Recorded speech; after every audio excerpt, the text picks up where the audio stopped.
Do you know that saying, "Of good intentions, hell is full"? So it is. Mine came with a six-pack, a scoundrel smile, and the title of nephew. And what a tasty hell, I need to confess. It all started so noble, so pure. At least that's what I said. To myself. He, with that way as a movie hero, saw me at the worst. Broken by a breakup that took my self-esteem along with the frames. And then came the offer, wrapped in concern, "Aunt, let me take care of you. I put you in shape, make you feel powerful again." An angel, isn't it? Little did I know that his plan was to disassemble me completely, ask for a peace, until there is nothing left of the fragile woman he found. He didn't just want to train my body, he wanted to train my mind, test me, provoke me. Each squats, every drop of sweat, was part of a game that I only understood when it was already completely delivered. He wanted to see how far I was going. And honey, I went. I went far beyond all the limits that I once swore I had. Are you curious to know where this will stop? So subscribe to the channel, because you won't want to lose the rest. Before my nephew Lucas becoming my particular executioner, I was the definition of a walking cliché. My world had collapsed after a relationship ending that was less friendly. Goodbye and one more demolition. He didn't just take the clothes and books, he took my confidence, my brightness, and the desire to get out of bed in the morning. I lived in an old pajama cocoon, app food and romantic comedies that only served to rub my misery in the face.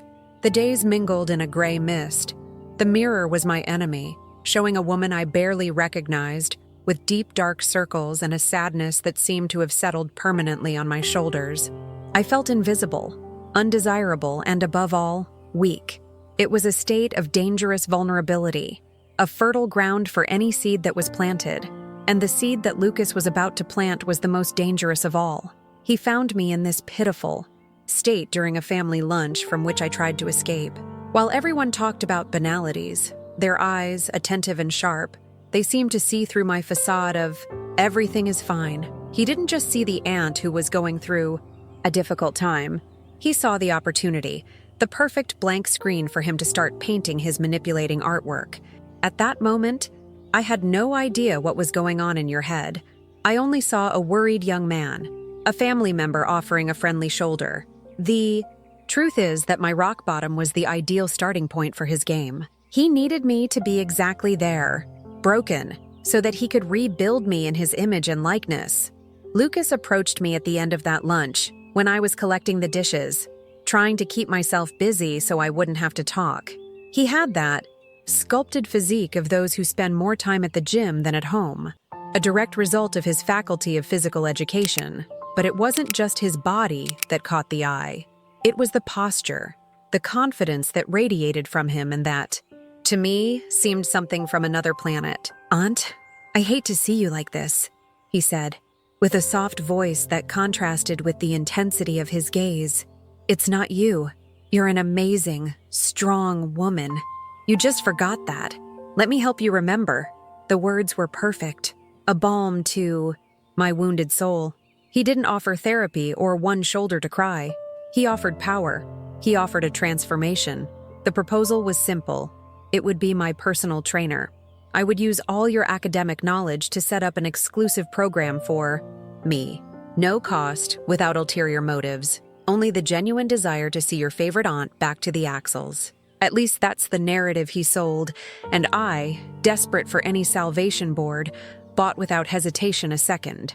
He smiled when I accepted, a smile that hit his eyes. Today, I know this was not a smile of pure goodness.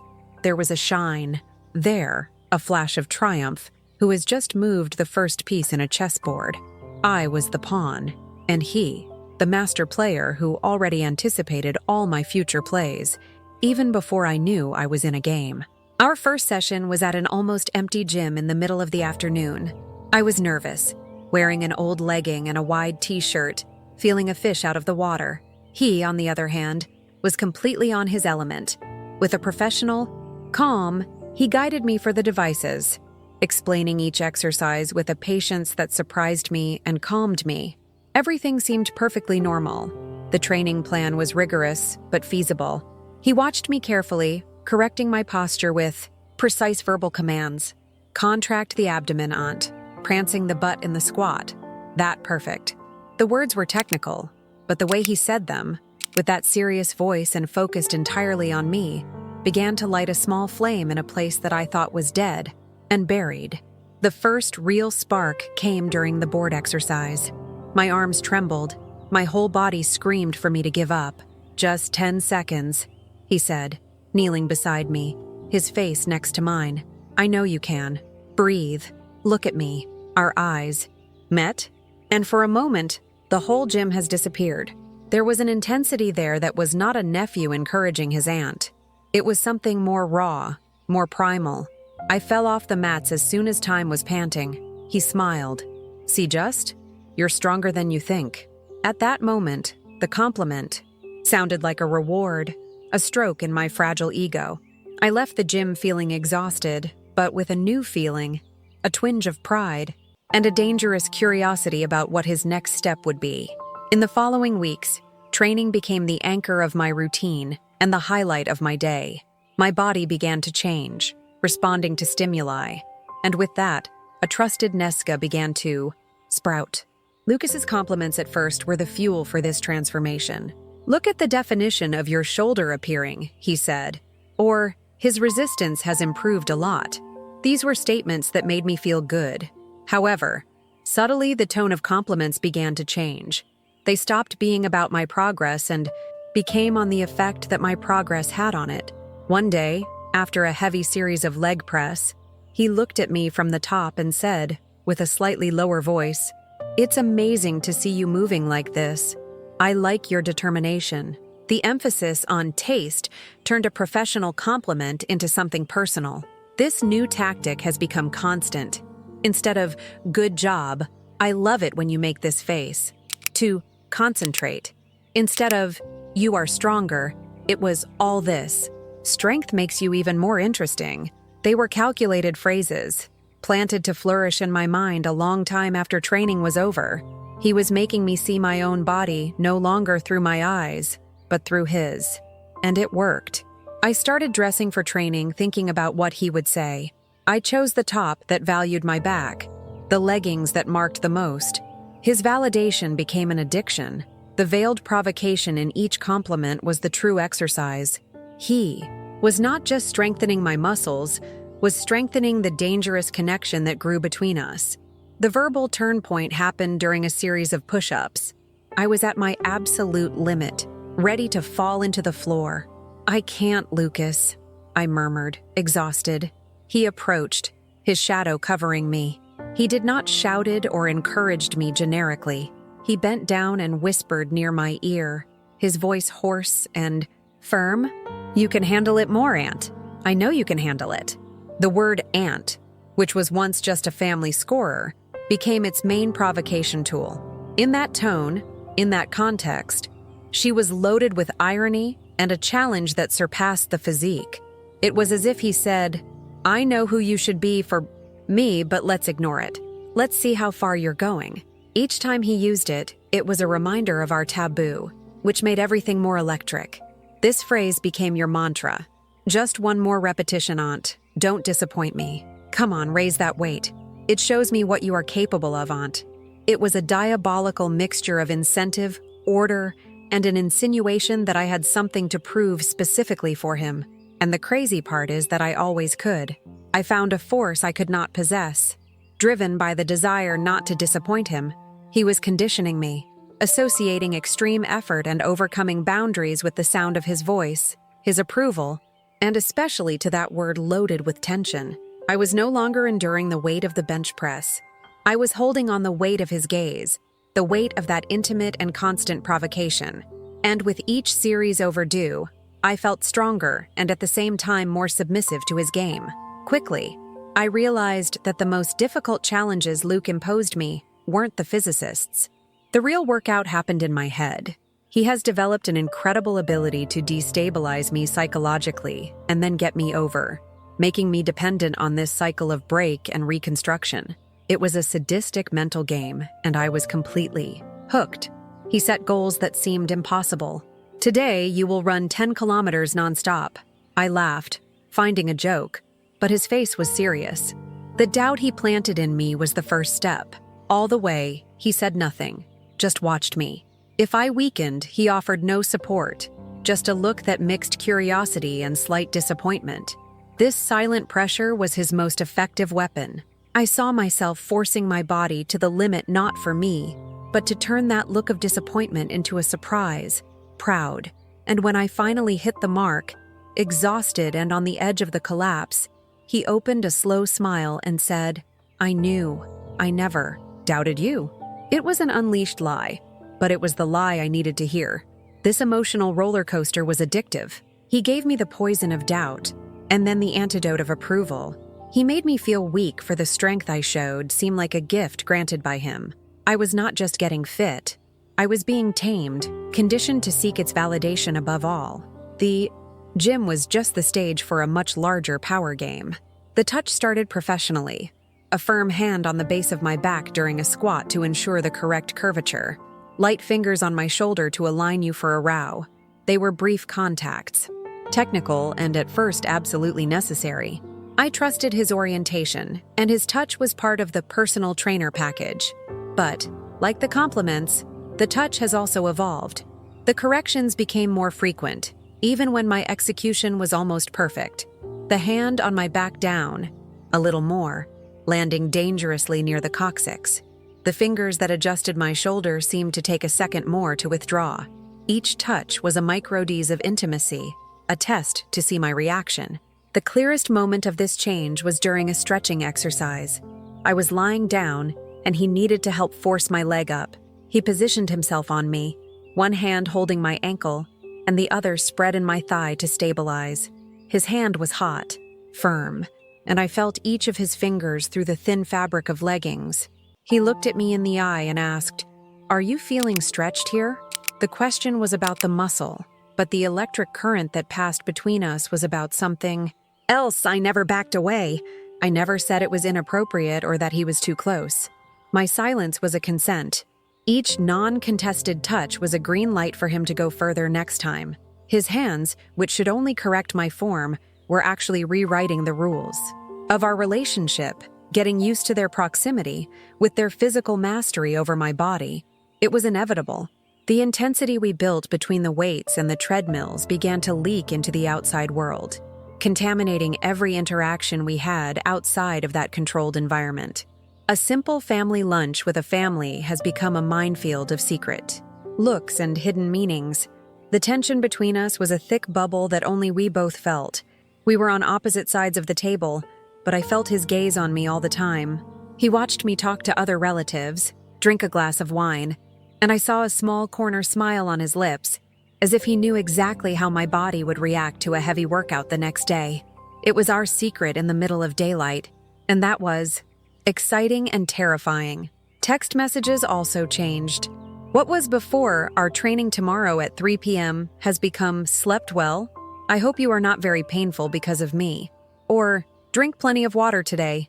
I need you well hydrated for tomorrow." These were messages that, out of context, seemed innocent.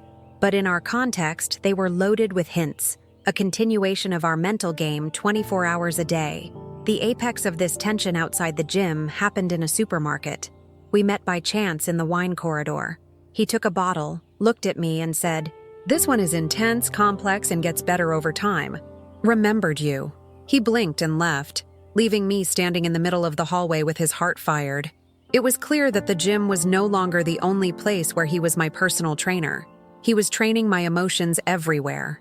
There was a specific moment, a sweaty and brutal epiphany in the middle of a series of abdominals, where the mist dissipated and I understood everything with a frightening clarity. I was lying with him holding my feet, his face inches from mine every time I climbed. "Come on, 5 more. For me," he ordered, his low and imperative voice. And I obeyed, without breath, my muscles burning. At that moment, looking at his concentrated and dominant expression, I realized the truth. That had never been about my self-esteem or about getting fit. These were just the pretexts, the bait. All the time, the true goal was power. It was about his ability to have me do something and my blind obedience. It was about how much he could take me to the limit and how much I left him. He was exerting absolute control over me. And the most shocking part was my own reaction to this discovery. I was not afraid or anger. What I felt was a wave of excitement. The raw honesty of that dynamic was intoxicating. He wasn't pretending to be a Salvador angel, and I no longer needed to pretend to be just a grateful victim. We were two players in a dangerous game of domination and submission. From that day, something changed in me. I started playing back. I challenged him with his eyes, tested his limits with provocative questions. What happens if I can't do any more? He just smiled. We both know you'll make it. Fitness was the perfect excuse, the language we used to talk about desire, control, and delivery, never having to say the real words. I need to be honest, especially with myself. There was a point where the fragile and broken woman that began this journey no longer existed. In her place, there was a woman who woke up every morning with feverish anxiety for the next training, for the next dose of adrenaline that only Lucas knew how to provide. I was completely addicted. It was not an addiction to exercise or endorphin. It was an addiction to him, in the way he looked at me, as if I were the only person in the world, in the way his voice became more serious when he wanted to push me beyond the limit. I was addicted to the tension, the dynamics of power we had built. I became an active and hungry participant, no longer a piece being moved on the board. I started to wish the challenges. If he asked me 10 repetitions, I would do 12, just to see the surprise in his eyes. I supported his gaze longer, let my breath become more panting than necessary. I passed the victim to the accomplice, and this new persona gave me a power that I had never felt. I was desired, strong, dangerous. My body was transformed, yes, but the greatest transformation was internal. I no longer needed his validation the same way. Now, I fed on our power exchange. I provoked him back, testing his boundaries as much as he tested mine. The game became two-way, and I was fully delivered, conscious and willing to see how far the rabbit would go. The invitation came on a rainy Tuesday at the end of a particularly brutal training. I was sitting on the floor, sweaty, exhausted, and strangely satisfied. He sat next to me, handing me a bottle of water. The silence between us was comfortable, loaded with everything that had been built in recent weeks. Then he threw his final card. "You evolved a lot," he started, the calm and serious voice. "But we are still stuck in this environment to times. To really finalize its transformation, to unlock its maximum potential, I thought of something, a weekend of total immersion." My heart jumped. I knew exactly what that meant, and it had nothing to do with squats. He described the plan with impeccable professionalism. An isolated cabin in the mountains that belonged to a friend. Pure air, nature without distractions. It would be an intensivation, outdoor training, diet planning, total focus. The excuse was perfect, plausible even. But his eyes told a completely different story. They shone with the promise of the checkmate. That invitation was the inevitable climax of our whole game. It was graduation. It was him saying, speechless, "Enough to pretend." It was not a question. It was a call. And I, already delivered and addicted to our dynamics, did not hesitate. For a single second, "I will," I said, the firmer voice than I expected. The smile he gave me in response was not a personal trainer. It was the smile of a predator who had just cornered his prey, not knowing that the prey was more than willing to be caught. The car trip to the cabin on Friday was the materialization of all the tension we had accumulated. The confined space of the car was like a pressure cooker. The playlist that played on the radio was just a background noise to the dense silence between us, a silence that shouted with unvit possibilities and promises. He drove with a calm that annoyed me and excited me at the same time. His firm hands on the wheel, the white fingers nodes with every winding curve of the road that climbed the mountain. From time to time he looked at me, a quick look, but scanning me all the way, as if I was checking if I was still there, if I was still in the game. I was. I've never been so inside. I kept my attention in the landscape, the trees that passed like a green blur, but my conscience was all in it. In the smell of his perfume mixed with the air of the car, in the way his thigh flexed when he stepped on the clutch. Each small detail was amplified, every movement loaded with meaning. There was no more excuse for dumbbells or devices. We were just us. When we finally left the main road and entered a dirt path, the isolation became real. The cell phone signal disappeared. Civilization is left behind. He looked at me and said, "No distractions now, no return." There was no threat in his voice, only the realization of one fact. We were completely alone, and for the first time, I was not afraid. I felt relief. The game was about to change phase, and the brakes had been cut for a long time. The cabin was exactly as I imagined. Rustic, wooden, with a stone fireplace and a huge window that gave to the dark forest. The isolation was total, a world of ours. While Lucas lit the fireplace, the sound of the stalls was the only one to break the silence. The cold air of the mountain entered the cracks, making me shiver. He opened a bottle of wine, the same one he had recommended to me in the supermarket, and served a cup. Our fingers touched when he handed me the glass. And the electricity of that touch was more powerful than any exercise we had ever done. There were no more roles to be staged. He was not my personal trainer, and I was not his recovery aunt. We were only one man and a woman in an isolated cabin at the height of a dangerous game. We sat on the carpet in front of the fireplace, the flames dancing and projecting shadows on his face, accentuating the contours of his jaw. "The training starts early tomorrow," he said, but his tone was soft, almost a joke. "Tonight, it's for acclimatization." I smiled, taking a sip of the wine. "Acclimatization?" I asked, joking. "Yes," he replied, his fixed gaze on mine, intense and without filters. "We need to get used to the altitude, with the pressure, with the absence of rules."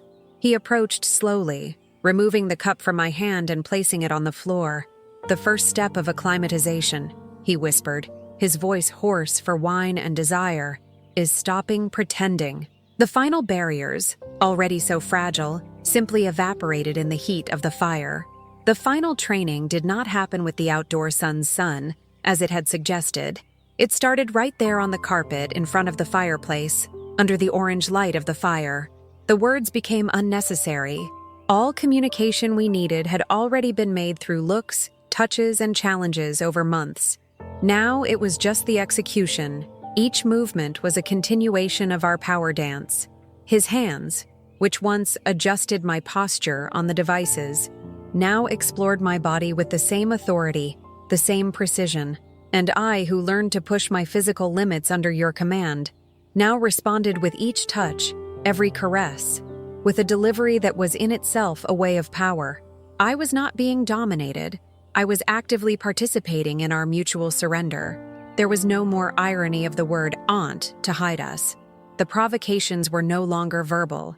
They were on the skin, in the breathless breath, in the way our bodies fit as if they had been trained for that moment. It was the most intense exercise of all, a cardio that tested not the resistance of my muscles, but the strength of my desire. All night was a series of repetitions, each deeper and more significant than the previous one, without rest between them. The sole purpose was complete exhaustion, soul muscle failure, where all defenses finally gave in. In that training on the cabin, we exceed all the limits that once existed, completely redefining the finish line. And when the day dawned, we were exhausted, satisfied, and irrevocably changed. I woke up with the morning sun entering the window, the fireplace fire reduced to embers. For a moment, the silence and peace of the mountain made me forget, but then I turned and saw him sleeping beside me, and the reality of what we had done hit me with the strength of a punch. There was no regret. There was only the cold, clear consciousness that we had crossed a point without return. The return trip was the opposite of the trip. The silence was not of tension, but of exhaustion and uncertainty. What were we now? The dynamics of power of the gym and the seduction game had arrived at its climax. The game was over, and now we needed to face the consequences. The facade of nephew and aunt was in ruins, and we didn't know what to build instead. He left me at the door of my house. Before I left, he held my hand. "Is the Monday training standing?" he asked. There was a shred of vulnerability in his voice for the first time. He also didn't know the new rules. I looked at him, The man who broke me and referred me. My personal trainer, my nephew, my tormentor. Monday. Even time, I answered, with a small smile. After all, I still have goals to achieve. The game was not over. He had just become real. I recovered myself. Esteem, yes. But I lost my innocence forever in the process. And the truth is that looking back, I'm not sure which one I valued the most.